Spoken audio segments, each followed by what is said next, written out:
Welcome, ladies and gentlemen, to live Q&A for CPR instructors. My name is Kirk Mote with Rescue Site, and you are on with the one and only Tim Smith with Heart Cert. Tim, how you doing today, brother?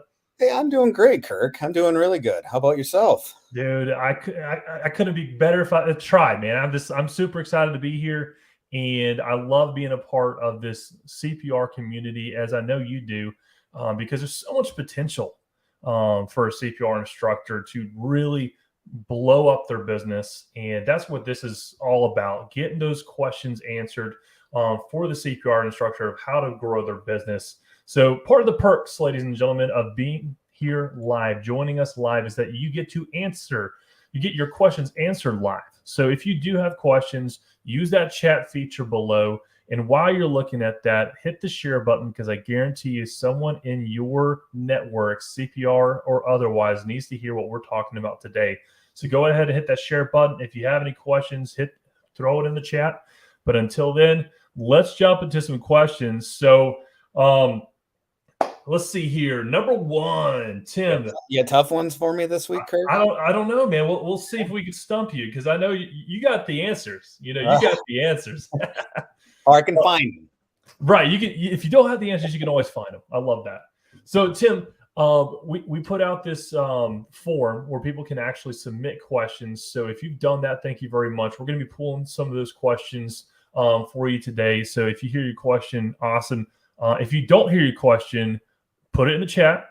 Or number two, we'll be putting in the chat here, I guess, a link for you to be able to go directly to filling out that form so that you can have your questions answered for next week. So I am looking next month. Every month we'll be here. Oh, sorry, man, you're killing me. So that's what happens when you do a weekly podcast. So CPR Q&A for CPR instructors is a monthly basis. It's the first Wednesday of every month. And so if you aren't here live, it's okay. We'll forgive you. But you definitely want to mark your calendars for next month. That's going to be Wednesday, April the 6th at 3:30. Wednesday, April the 6th at 3:30. Wednesday, April 6th at 3:30. You think they got it, Tim? I think they got it. All right, cool. 2:30 to you, 2:30 to me. That's true. Oh, my goodness. So, yeah. So I'm a Eastern time zone. You're Central. And someone else might be, I don't know. It might be all over. Yeah. It might be all over. So, I mean, whatever time zone you're in, know that it's 3:30 Eastern, 2:30 Central, 1:30 Pacific. And if you're outside the country, listen, I'll let you do the conversion. All right. Oh, you got it. So cool deal. Question number one, Tim. Do I have to rent a space to offer CPR classes? Ooh, I like that question. I see it come up a lot on the groups. And I think for pretty much anybody who's in this business, that's one of the primary things that you got to figure out is, are you marketing to the community as a whole? And if so, how do you do that? I know I personally struggled with that at first. I mean, for those who've tuned in and heard my story, I mean, I literally did it in my living room. I had people come to my residence and do it. I don't necessarily recommend that. But so the quick answer is no, you absolutely not. You don't have to rent a space or have your own space to offer it, offer classes to the community. There are a ton of options.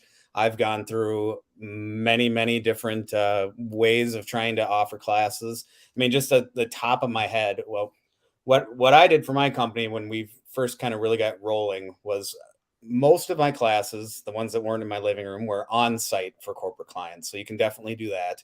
And then I would make those connections, and connections are key with whatever you do, so you can collaborate. But we had clients that needed courses on a fairly regular basis. They had high turnover and needed it, and they weren't in their building all the time. And we said, hey, how about I give you free classes, and then on the weekends when you're not in here, it's just a partnership. It's helping the community. We can do it. And I did that for years. And so I think coming up with a partnership like that is a strategy that maybe people don't always think of right away, because you've got other, clients and people you're working with. They might have something, or they might have a conference room that's not being used very often. I think that's a great starting point. And then there's a host of other things you can do. I've done it in fire departments. I've done it in libraries, community centers. A lot of times you can rent really cheap, especially now with COVID, like a hotel conference room, because hotels have been hurting. So that's just a few right off the top of my head. I'd love to get your feedback on what's worked for you or what you think of that stuff, Kirk. Yeah, I absolutely love that, because what happens so often is people are putting themselves in a box, I would say, and saying, given the excuse, oh, I don't have a physical location, I can't start a business, or I can't provide CPR training. So I think outside the box. First of all, you're a business owner now, you're an entrepreneur. You have to use that creative, power, if you would. And so I would highly encourage you to don't say, oh, if I don't have a physical space that is my own that I'm leasing. I know that people are literally wasting money. And Tim, I'm sure you can attest to this. Absolutely.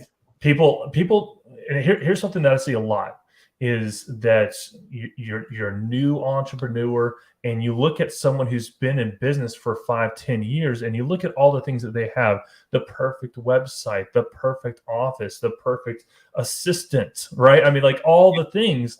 And you're like, oh, I got to have this, this, and this in order to be successful. No, in order to be successful, you got to kind of reverse engineer that and work your way up to that. It took them 5-10 years to get that to the point where you see them today. Yeah. So it's overwhelming when you start to look at those companies and you think it can discourage a lot of people. I can't get there. And that's where I think a lot of people kind of fall short and fail. yeah, I couldn't agree more. Tim, question number 2. How can I offer community classes with my own space, without my own space? Now, I know you kind of started hitting towards it a little bit on that previous question, but I mean, you talked about fire departments. I mentioned, I would say gyms are a great option. That's something that, we started out doing a lot of. We actually still do it today. Is we'll say, hey, we would like to offer a free community CPR class for your members. And by the way, let's open it up to the community, so people that might not be members of your gym yet could walk in your doors, and then now they're interested in not only learning how to save lives, but getting their health in order as well. But Tim, tell me some of your other thoughts. Absolutely. I mean, you hit the nail on the head there, Kirk. There are so many options, and getting out to the community, and again, those relationships are so huge. And there's a lot when it comes to CPR businesses or first aid or EMS, a lot of synergistic relationships that you can really form. Like, for instance, we've partnered with lots of different like yoga and fitness studios, which kind of goes right along with what you were saying, Kirk, like gyms, or even chiropractors, dental offices. They need it. But the whole point is you can get people into their facility. That's a win for them. That's community members being in their business, knowing they exist. Heck, if they want to hand out flyers, promos, whatever, they can.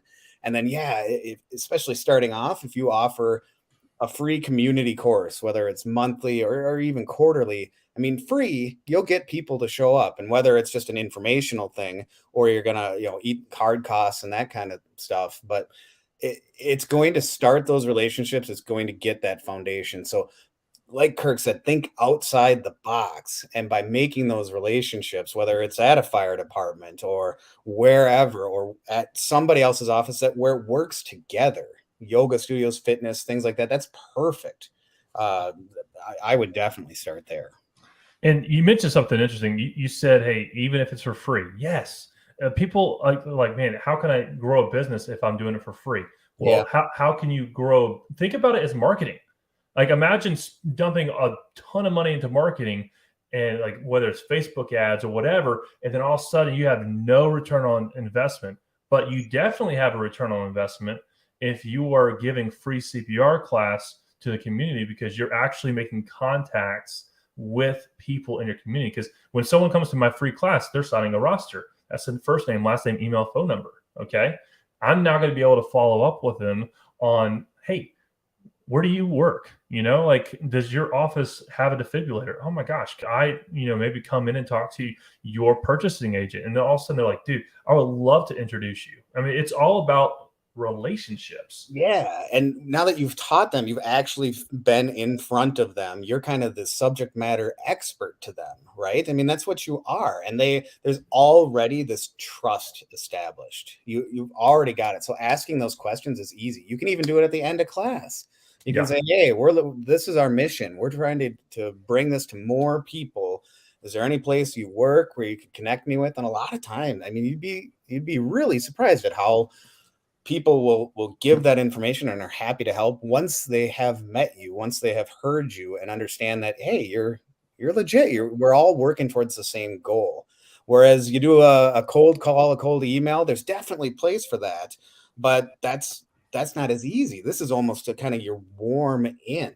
And you said it perfect, Kirk. If you do Google ads or Facebook ads, what's your customer acquisition cost? What are you even getting out of it? Is it just a couple of hits to your website? Are you getting anything?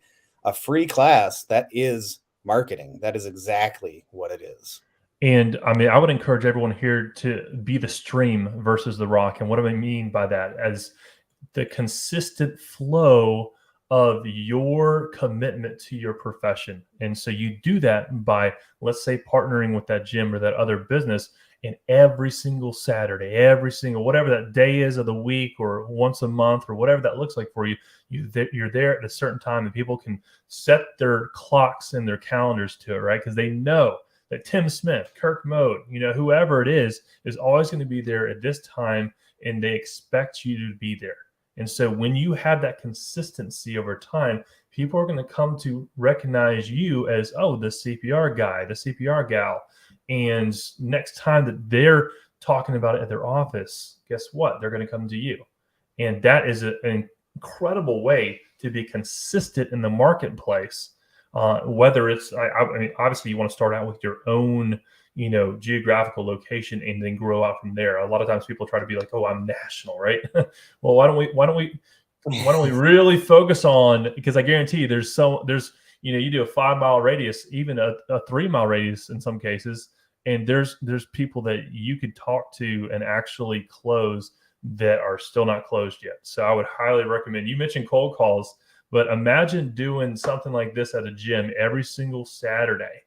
And like everyone that you talk to, every free class you do, you're literally providing a service, but you're also, you're the go-to person now, like in your community. Oh, Tim Smith is always here at this time and he does this. Yep. And then they're going to come to you because of your consistency. Yeah, consistency is key. And I think it's important for people to know as well, but not to get discouraged. So giving one free class or even a couple months of it, and you think, oh, I didn't get any phone calls. No one's banging down my door. Stay consistent because not everybody needs it at the same time or is ready, right? You can't take it personal if somebody's not taking a class. They will if you stick with it and are consistent. Yeah, and like just to your point about being consistent too, Tim, is I would look at guys like Jeff Bezos. It took him 7 years to break even. Okay, 7 years. Are you committed to something? Obviously, it's not going to take a CPR instructor 7 years to break even because there's very little upfront startup costs, right? Yeah. But all that to say is, are you committed to an extended period of time of being consistent? Or are you just going to do it a couple times and be like, oh, didn't work, right? Yeah, and that could lead us into another discussion that maybe for the next podcast. I know, yeah, maybe we should and all of that. And I am a huge proponent of reinvesting in your business, which includes yourself. But yeah, I mean, I think we've hit that question pretty good, but think about it too. When you're doing these quote unquote cold calls, if you can approach somebody and you're looking for a space, right? That was the question. And you can say, hey, how would you like free CPR training? Like that is easy. And they are going to listen, right? They're, of course, going to be like, well, 100%. what's the catch? And you can say, well, here's what I was thinking, right? It's going to benefit you, the community, all of us. Here's what's going to happen. But that's easy to get the ball rolling instead of, hey, I'm Tim. I am a new CPR instructor in the area and was wondering if you have any needs or if I can talk to your HR person. That doesn't go as well. Yeah. And hey, I want to bring this comment up. Chris, thank you so much for saying this. But if you set up a free class once a month or even weekly, your people will just wait to sign up for that free class instead of paying for a class. And I'm so glad you brought that up as Yeah. point of clarification. We are teaching them as if they're being certified, but they don't get the certification unless they pay full price. At least that's how I've done it. Tim? That's also how I've done it. I mean, you could do it various ways. You certainly could eat some upfront cost, but I think the most advantageous for you as a business owner, it would be to treat it as an informational class. And let's think about it too. If you're teaching AHA or Red Cross or whatever, and you're going to do adult, child, infant, CPR, AED, maybe even throw in some first aid, that's what, a 5, 6 hour class, right? Depends on various options. A free community course, that's probably not what people are looking for and are just going to show up to. But if you can offer a 1 hour or less, even a half hour, hands only CPR and going over the basics that really we want the community to know, right? Recognizing heart attack signs and symptoms, stroke signs and symptoms, things that just make people better. You're still accomplishing the exact same goal, but they don't have that certification card. And at the end, they're going to say, hey, you know what? I need to get certified. How do I do that? And you say, well, maybe you could be some kind of like a bridge course, or otherwise, hey, take our full course. There could be a blended option or whatever. There's lots of ways to go there, but take the full course. And here is the fee for doing that. I just do this informationally to better the community. That would be my input. Love it. Absolutely love it. Hey, Javier, thank you for joining us, brother. I see you in the chat. Question number 3. What is a good price to rent? I guess to lease a building or an office space. What would be a good price? That's a really good question because we've kind of talked about, well, what if I don't rent or what if I don't have my own space?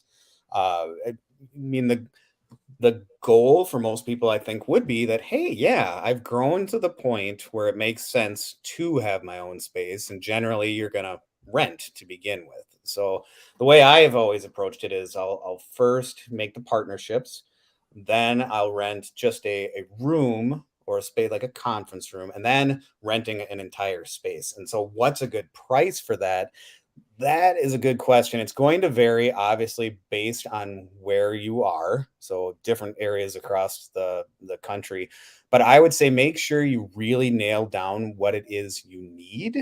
And then the bigger piece is doing some calculations and figuring and being conservative and saying, if I have my own space, I'm going to offer X number of classes, or I'm going to offer 10 classes a month or these number, and I'm going to offer them at this price. And if you're coming out ahead, then it's going to make sense, right? And when you do have your own place, it opens up so many more doors and opportunities with things you can do. There are some on-site corporate people who need a space. They don't have a big enough conference room.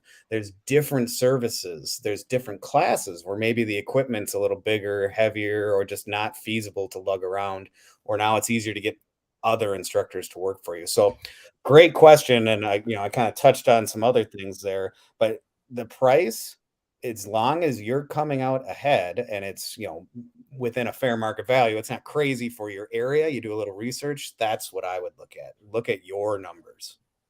Love it. And I hate to go back to that previous question, but I do want to just let everyone see the question that we just got from Chris. He goes, that's a great idea. So I'm super excited that we're able to, this is the biggest part of this show today.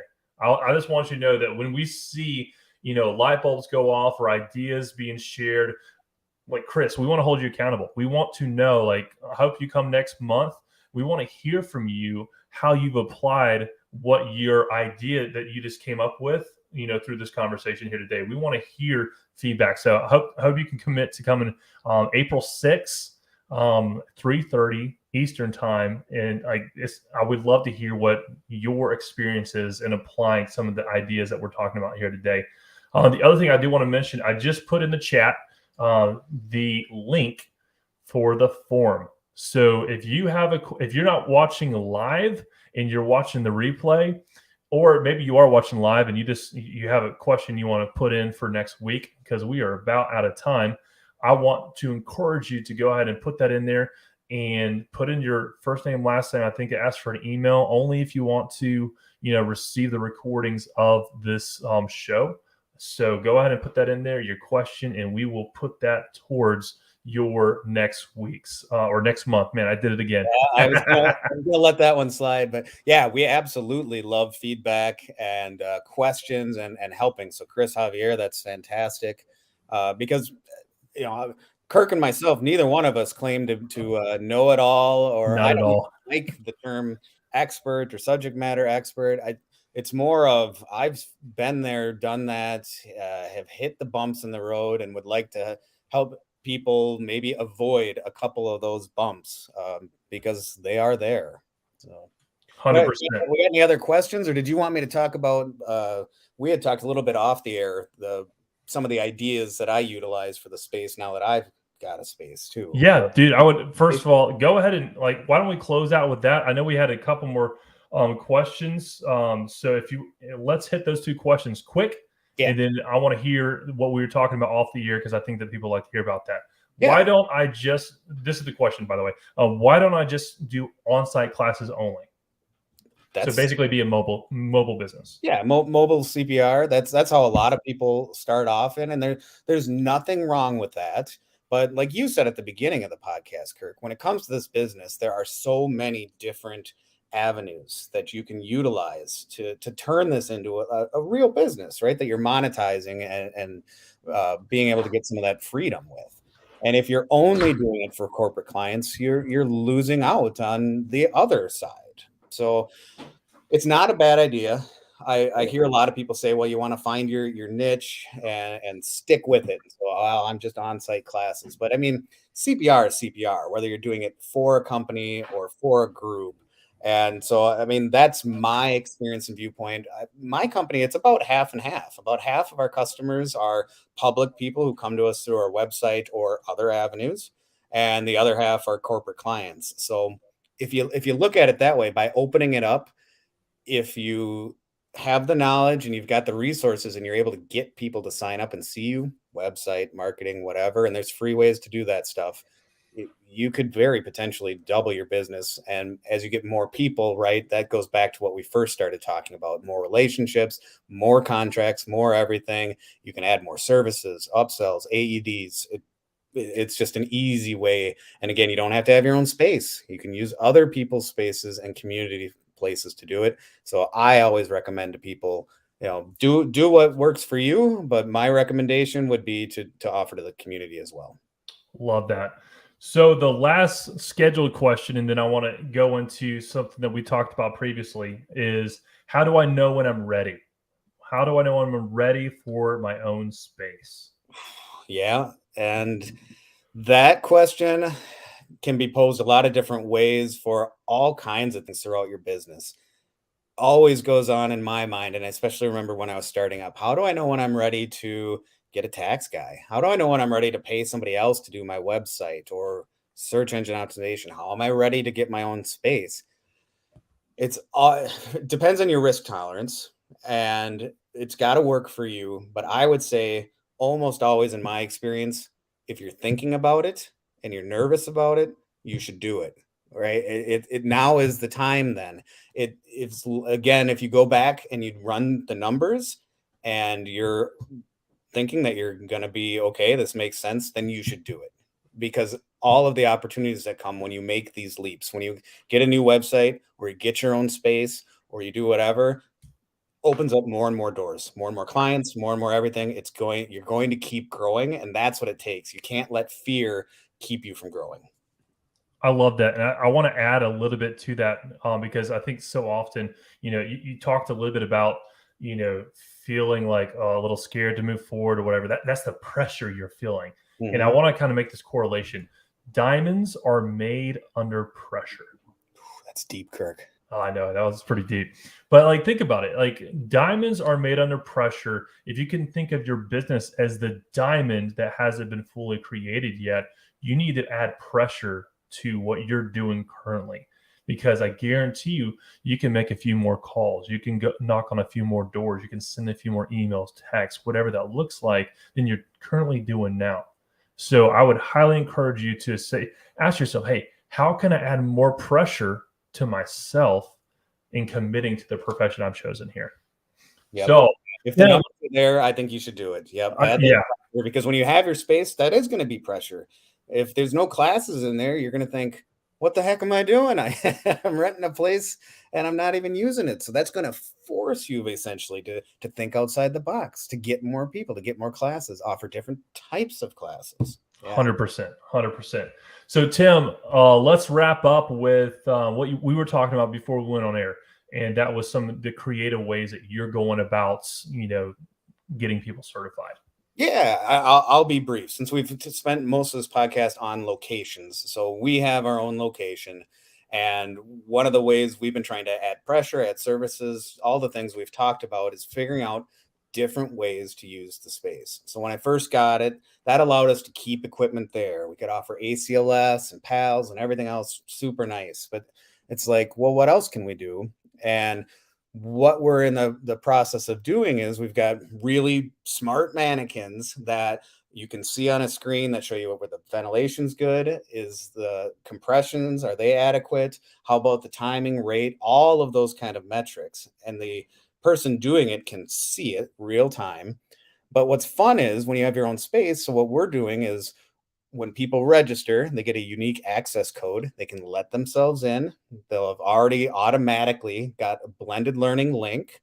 Okay, so they've taken that. They come in on their own time whenever they want. It's a private lesson. They can go in, practice, and then an instructor zooms in and can certify them. So, I mean, if you just think about how that kind of flips the script on what we normally do, I think it's really interesting. So I'll look forward to talking about it in the future, whether it worked or whether it didn't, because that's what those are the bumps in the road. If you don't try anything, you don't know. So that's something we're trying. It's like a private CPR lesson where you can come in anytime you want. You're muted, Kirk. Thank you, brother. No I appreciate you bringing up the whole, hey, listen, trying different options. All right. Because like, you don't know until you know. And so often people are paralyzed by the fear of failure, but really failure is what gets you to success. I mean, there's a certain level of failure that has to happen before you figure out your secret sauce. Yeah, I've failed a lot. I bet you have too. Or maybe not 100%. Yeah. I don't know about that. If you're not throwing stuff against the wall and trying, then that you're not growing. Yeah. If you want to grow, and if you're watching this podcast, I assume you do, then yeah, you got to keep trying things. Absolutely. Well, listen, ladies and gentlemen, it is that time. Our time is up. So if you are just now joining us, this is a monthly edition of thank you. I was doing weekly the whole time. This is a monthly edition of live Q&A for CPR instructors. So we will see you not next Wednesday, but the first Wednesday of every month, which is going to be April 6th. Yeah, I promise I'm going to get this nailed down. You'll get it. Give it a few months, right? But April 6th, 3:30 Eastern time, we will be here again. If you haven't done so already, if you have a specific question, go ahead and find that form that we put in the chat, and you can fill it out, put your question in there, and we'll have that in the queue ready for April 6th at 3:30. But until then, be great, my friends. Thanks a lot, Kirk. Thank you, everybody. Bye now.